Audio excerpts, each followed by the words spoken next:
Commanders fans, it's time to talk about two headlines shaking up DC's football world. First, Jaire Alexander chose Baltimore over Washington before the Commanders even knocked.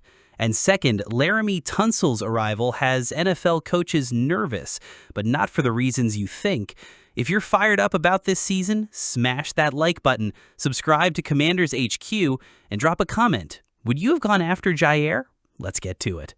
As soon as the Green Bay Packers released cornerback Jaire Alexander, speculation started flying.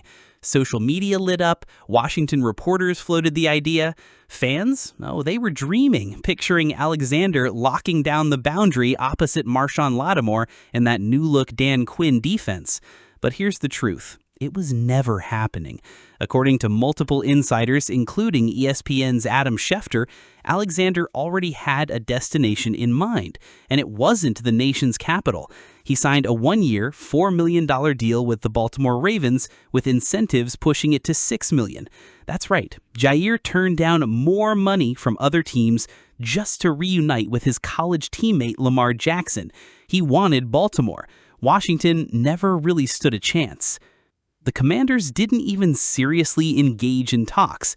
Why? Because they're confident in their cornerback room, and rightfully so. Let's take a look. Marshon Lattimore is healthy again and looking explosive. That's like signing a Pro Bowler without spending a dime. Mike Sainristil is already flashing superstar potential out of the slot. Trey Amos, this year's second-round pick, has the tools to contribute early. Jonathan Jones brings veteran savvy, and Noah Igbinoghene just had his best NFL season and is fighting to stay in the mix. That's 5 corners who can all play. Add in Dan Quinn's aggressive system and Joe Witt Jr.'s expertise, and this unit might be better than people think, even without Jaire. Alexander's decision to go to Baltimore isn't a knock on Washington. It's a fit thing. He gets to chase a ring with a Super Bowl contender, he reunites with a college teammate, and he steps into a defense that's already built around man coverage and high-level pressure. The Commanders? They're in a different phase. Yes, they're playoff contenders. Yes, they're aggressive. But GM Adam Peters is building for sustainable success, not just flash signings.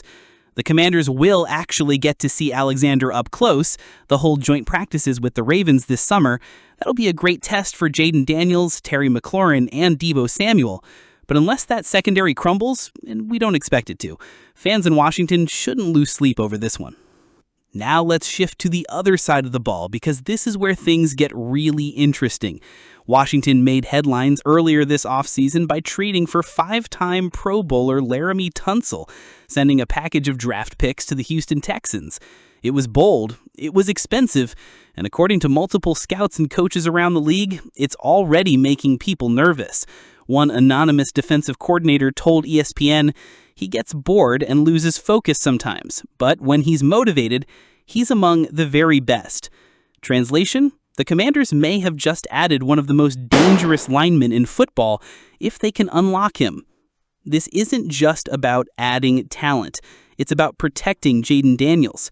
Quarterbacks on rookie deals are the biggest advantage in the NFL, and the best way to make the most of that window, protect them.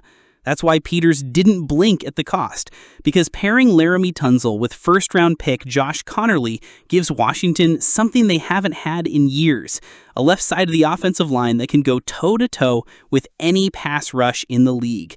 Yes, Tunsil had 19 penalties last year. Yes, that's a concern, but ask anyone around the league, when he's locked in, he's nearly impossible to beat. And now, he's playing with something to prove. A new team, a young QB, and a shot at redefining his legacy in DC. Tunsil's presence doesn't just help Daniels. It changes the entire dynamic of the offense. Deebo Samuel and Terry McLaurin will get more time to break open downfield. The run game gets more consistent lanes with Brian Robinson Jr. and Chris Rodriguez.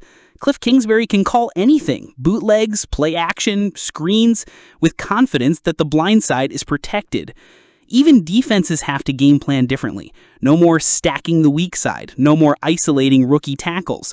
You've got a 5-time Pro Bowler handling business up front. One AFC scout summed it up best. Anything you can do to protect Jayden Daniels while he's on his rookie deal is smart. This move, it's more than smart. It's championship-minded. So let's break it down. Not chasing Jaire Alexander says this team believes in the young talent they already have. Trading for Laramie Tunsil says this team is all in on Jayden Daniels and building around him right now. That's not indecisiveness, that's strategic aggression. Adam Peters isn't just collecting names, he's building a roster that fits, a locker room with leadership, chemistry, and long-term potential. You don't win championships by signing every big name that hits the wire. You win by knowing who you are and building accordingly. Long before Jayden Daniels was dropping dimes in playoff games, and long before national analysts started putting him in the same breath as the league's elite, one guy saw it coming. Running back Austin Ekeler. The veteran joined the Commanders in 2024 and immediately had a front row seat to the start of something special. And on the Ross Tucker podcast, Ekeler didn't hold back when talking about the exact moment it all clicked for him. Week 1 against Tampa Bay. Ekeler said, "That's when I knew we had something different." Let's rewind to that game. Daniels made his NFL debut against the Buccaneers and ran the ball 19 times. That's not a typo. 19 rushes. That's not just athleticism. That's a college-style mentality showing up on the biggest stage. But Ekeler saw more than just the stats. He remembered hearing Tampa Bay's own defenders coming up to Daniels after the game saying things like, "Dang, you're fast, man." They weren't taunting him. They were legitimately impressed. Ekeler saw something deeper than just a mobile QB. He saw a young player evolving in real time. First game, he was running to run, kind of like college, Ekeler said. But by week 2 and week 3, you could see it. He was learning the pro game. That transformation is the foundation of greatness at the quarterback position. Think of all the mobile QBs who entered the league and then plateaued. The difference, the ones who make it learn when to run and when to throw. Daniels figured that out fast. Ekeler broke it down beautifully. You can run, sure, but when you keep your eyes downfield, that's when you start hitting your playmakers. And that's exactly what Daniels started doing. Ekeler pointed to one play early in the season, around week 2 or 3. Daniels breaks the pocket, a defender's in his face. Most rookie QBs would take the sack or tuck and run. Not Jaire. He breaks a tackle, escapes the backfield, and then unleashes a bomb to Terry McLaurin for a 70-yard gain. That was the moment, Ekeler said. That's when I thought, okay, this guy is real. It wasn't just the athleticism, it was the instincts, the timing, the poise. Those are traits you either have or you don't, and Daniels had them out of the gate. You can coach footwork, you can refine mechanics, but clutch, that's different. That's built in. And according to Ekeler, Daniels is as clutch as they come. He's shown up in every big moment, Ekeler said. Atlanta, the Eagles, the Bears, the Bucs in the playoffs. He's kept drives alive. He's made plays that changed games.